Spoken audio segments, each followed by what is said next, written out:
Pemerintah Kabupaten Ngawi sukses entuk telung penghargaan ning program Kampung Iklim utawa Proklim tahun 2024 sing digelar Kementerian Lingkungan Hidup karo Kehutanan utawa KLHK Republik Indonesia.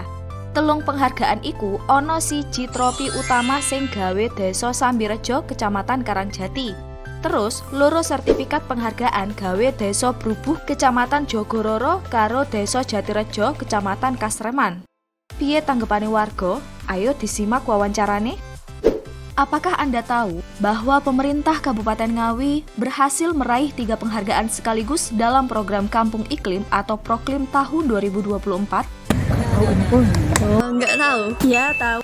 Penghargaan tersebut adalah penghargaan dari Kementerian Lingkungan Hidup terhadap upaya adaptasi dan mitigasi perubahan iklim yang dilakukan berbasis wilayah, administrasi desa atau kelurahan, atau dusun atau RW, dan berbasis komunitas yang dilakukan secara terorganisir.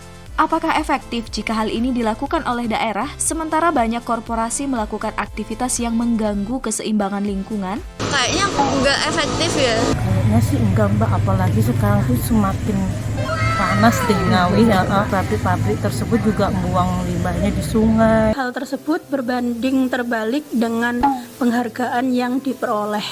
Bagaimana perasaan Anda dengan pencapaian pemerintah Kabupaten Ngawi tersebut? Saya merasa bangga tentang pencapaian tersebut. Namun pada faktanya banyak masyarakat yang masih kesulitan dengan iklim yang akhir-akhir ini ekstrim. Seperti halnya sebagian warga di Ngawi kesulitan air bersih. Kayaknya nggak sesuai juga Mbak. Apa manfaat 3 penghargaan tersebut bagi masyarakat? Masyarakat ya juga maksudnya itu nggak terbantu juga. Nggak ada sih. Maksudnya hidupnya juga biasa-biasa aja gitu loh. Nggak ada perubahan apapun gitu. Kurang bermanfaat ya kalau hal tersebut tidak didukung dengan kerja yang nyata untuk mengatasi masalah dan meringankan beban masyarakat. Apakah masyarakat Ngawi sudah berada dalam kondisi yang sejahtera? Belum. Kaum duafa juga banyak kayak gitu. Apa yang harus dilakukan oleh pemerintah untuk meningkatkan kesejahteraan masyarakat? Atasannya tuh langsung turun tangan Mbak. Jadi sejahterakan secara nyata, jangan harapan ini semu kayak gitu. Turun langsung agar dapat melihat kondisi di lapangan. Warga disureng gawe njogo lingkungan, tapi industri malah dijarno ngerusak lingkungan.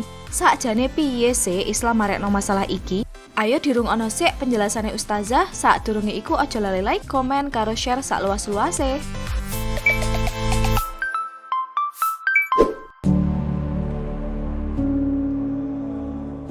Penghargaan dari Kementerian Lingkungan Hidup ini adalah sebagai salah satu upaya adaptasi dan mitigasi perubahan iklim yang memang dilakukan berbasis wilayah. Program Kampung Iklim ini adalah program berlingkup nasional yang memang tujuannya itu untuk mendorong partisipasi aktif masyarakat dan seluruh pihak di dalam melaksanakan aksi lokal untuk meningkatkan ketahanan terhadap dampak perubahan iklim dan pengurangan emisi dari gas rumah kaca. Perubahan iklim yang ekstrim ya ini berpengaruh kepada rakyat, khususnya terhadap kesehatan dan berbagai macam kondisi kita. Padahal ketika kita telaah lebih jauh, maka penyebab perubahan iklim yang merusak ruang hidup masyarakat sejatinya ya karena ada penerapan sistem kapitalisme global. Dalam sistem kapitalisme global, ekonomi itu dikatakan bertumbuh ketika angka produksinya itu naik. Sehingga tidak mengherankan ketika sistem kapitalisme global ini yang akhirnya nanti menggenjot aspek produksi ya dengan menafikan aktivitas ekonomi yang lain, dalam hal ini adalah distribusi dan konsumsi.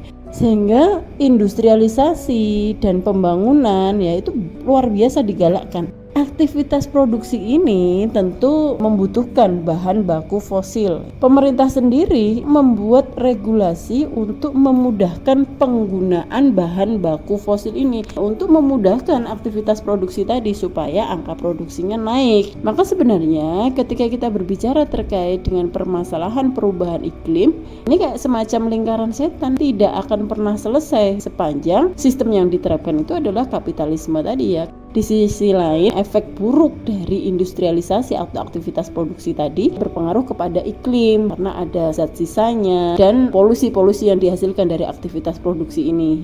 Maka negara dalam hal ini dengan proklimnya tadi malah justru memanfaatkan rakyat sampai di tingkat RT, RW untuk mengatasi permasalahan yang diakibatkan oleh aktivitas produksi yang membabi buta tadi ya. Padahal sebenarnya pelakunya adalah para korporat. Ya tentu ini sangat kontradiktif dengan regulasi negara yang membiarkan para korporasi ini menggunakan energi fosil itu dengan besar-besaran, dengan massal, sewenang-wenang tanpa memperhatikan aspek yang lain, termasuk dampak buruk dari penggunaan fosil itu yang nanti akan berpengaruh kepada iklim tadi ya. Apalagi energi fosil ini kan saat ini dijadikan sebagai bahan komoditas yang bisa mendatangkan keuntungan bagi negara. Saat ini sebagian besar komoditas tadi sudah dikuasai oleh korporasi. Sebagai seorang muslim, tentu kita akan memandang permasalahan iklim ini sesuai dengan syariat Islam. Syariat Islam itu memandang bahwa permasalahan perubahan iklim ini diakibatkan oleh kemaksiatan manusia.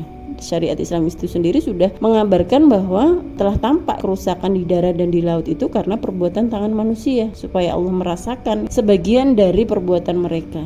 Perubahan iklim saat ini yang terjadi imbas dari kedoliman manusia terhadap alam, memutus rantai daur hidup alam melebihi keseimbangannya. Lebih dari 70% penyebab perubahan iklim itu adalah karena pembakaran fosil. Maka negara sebagai pelindung rakyat bertanggung jawab menjaga masyarakat dari kerusakan alam yang mengganggu kenyamanan hidup rakyat. Negara di dalam hal ini, khilafah, sejatinya adalah wakil umat yang berhak mengelola sumber daya energi. Umat itu berserikat terhadap 3 hal: api, air, dan pada rumput. Maka ketika sumber energi itu adalah api, misalnya industri listrik, diperuntukkan bagi kemaslahatan umat. Produksi yang dilakukan oleh negara tentu ini memperhatikan aspek AMDAL ya, analisis mengenai dampak lingkungan yang nanti akan diakibatkan. Negara akan melakukan riset untuk mengembangkan berbagai macam energi yang lebih bersih.